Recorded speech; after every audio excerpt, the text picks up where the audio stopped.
Aminado si Chris Aquino na malaking tulong ang prayers na binibigay sa kanya ng kanyang mga kaibigan at supporters. Almost 7 years nang ang may sakit si Chris dahil 2018 nang magsimula siyang madiagnose ng autoimmune disease na chronic spontaneous urticaria. Noong 2018 din ay biglang bumaba ang timbang ni Chris. Pagkatapos noon ay muli siyang na-diagnose ng iba pang autoimmune conditions kasama ng autoimmune thyroiditis, EGPA, systemic sclerosis at lupus. Ayon kay Chris, mahigit 2 weeks na siyang may lagnat dala ng kanyang sakit na lupus. Samantala, bago pa man umuwi si Chris Aquino sa Pilipinas ay masaya niyang nakasama si Doc Mike, ang kanyang bagong pag-ibig. Pero makalipas ang ilang buwan, marami ang nalungkot ng aminin ni Chris na hiwalay na sila ng nasabing doktor.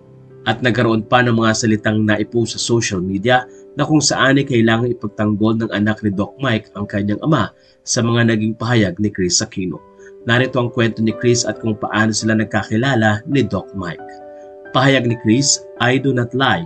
My last post was written by a still angry ex-girlfriend who had felt that even for her health care, she was unimportant and not a priority. I did pay for his services as a travel doctor. This was in May 2022. Dr. Mike Padlan wasn't the doctor who accompanied me on the flight to Houston, yet I didn't ask for a refund. After our Kuya Josh, Bim and me bout with COVID, Bim and I were COVID long haulers. Dr. Padlan did go to Houston to check on me. My mistake is that I failed to state that he flew to LA around 4 times more on his own volition. I didn't ask for him to check on me. I would just be surprised that he'd be there. Those visits weren't paid for. Nag-abono pa nga siya. Doc Mike, I apologize for not stating this in my earlier post. I am very grateful he was the one who diagnosed my shingles. Shingles together with what was then 4 diagnosed autoimmune diseases and another one clearly exhibiting symptoms but still negative in my test, plus a patient allergic to all fever reducers including paracetamol, NSAIDs, opioids, and steroids makes it very difficult for even the best doctors in the Philippines, Singapore, and the US to treat me for all that ails me. Dr. Padlan was by late April of 2024 already Doc Mike because we had started a friendship." Dito ay kinuwento rin ni Chris ang isa sa pinakamagandang memory na meron siya kay Dr. Mike. "This is one of my favorite moments since EGPA. After the breakup, you do get a choice what memories you will decide to keep. There's already so much fear and loneliness in life, so I choose to keep the seemingly ordinary yet undeniably happy moments. I was sleeping soundly, still very weak, when I opened my eyes. It was the face of Doc Mike I saw. Worried and concerned, Bim had gone out and my nurse on duty was taking a break. For the first time in years, seeing a man, a doctor watching over me, I felt safe." Ikinuwento din ni Chris ang simula ng pangliligaw at ng long-distance relationship nila ni Doc Mike na madalas ay nagpapalitan lamang sila ng message sa WhatsApp. Ipinaliwanag ni Chris na noong nasa Orange County sila ay hindi na doktor ang turing niya kay Doc Mike. Ayon kay Chris, nakita niya kay Doc Mike ang isang tao na maaari niya makausap lalo na sa kalagayan niyang medikal. "In him, I saw what I had been looking for, someone I could discuss my medical issues with, my feelings of fatigue, my lack of balance, my suffering from suddenly getting dizzy then collapsing. The significance of my blood raw results, especially my alarmingly low hemoglobin, the bones jutting out of my knee, and why had my taste buds changed. Everything by Thanksgiving of 2023 tasted very salty. I totally lost my appetite and was surviving with 4 mugs of milk a day." Sa patuloy na kukwento, inilahad ni Chris ang pagiging close niya sa mga anak ni Doc Mike na tinatawag niyang Pokemon at Lego. Naikwento din niya na nasa Bay Area nakatira ang younger sister ni Doc Mike. Doon ay sinabi ni Chris kung gaano ka-sweet ang mga anak ni Doc Mike at kung paano naging close din ang mga ito kay Bimby. Magkakasamang namasyal sina Bimby sa Knott's Berry Farm, California Adventure, and Disneyland. Nagkaroon din ng time na naipag-shopping ni Chris si Pokemon dahil walang damit na may susuot. Naging close si Chris kay Pokemon at nakatabi pa niya itong matulog. Kaya naman humingi din siya ng sorry.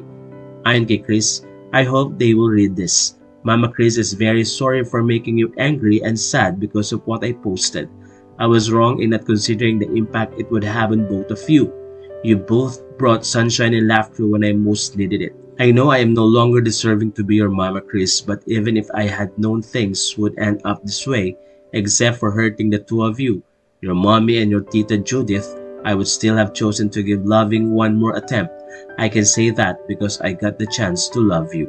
Samantala, ibinahagi din ni Chris ang favorite moment niya with Doc Mike. Ito ay ang pagluluto ni Doc Mike ng bulalo na ayon kay Chris ay napakasarap. My other favorite moments, Doc Mike cooking bulalo for us, seeing him slicing beef perfectly, and me giving an impromptu cooking class on how make Filipino-style spaghetti with Doc Mike saying, "Tama ang balita, masarap nga ang spaghetti" by Chris Aquino. Pero ano nga bang nangyari at nag-break sila? Kwento ni Chris, what really went wrong, many things. I honestly believe that finally I was going to have my happily ever after. I expected too much. As my autoimmune diseases multiplied, the more he retreated. After a very stressful time when we returned home, I forgave and I fought hard for our relationship, while he couldn't forget and gave on us. Nobody should be blamed. I'm not ashamed to admit I was the one who loved and needed more. Pagkatapos ito ay sinagot ni Chris Aquino na hindi siya ang dapat sisihin kung nagkaroon man ng financial problem last year si Doc Mike. Saad ni Chris, Doc Mike did have financial problems last year but it's unjust to blame that on me. I'm also not in a position to say why these hardships occurred. I only hope that those who love and wish to defend him realize this valid point. When a man needs help, what man would want a handout from his sick girlfriend? He was distraught from what I know August when he and Pokemon flew home. His asthma and flu were ferocious. I offered my help and he thanked me. When making a bank-to-bank fund transfer, you are required to save for what purpose? To set the record straight, from August 21 to August 28, 2024, Alvin, upon my instructions, had funds transferred to Doc Mike's personal account from 3 of the banks we have placements in. It was sizable enough that I want to thank Bim for his trust and generosity.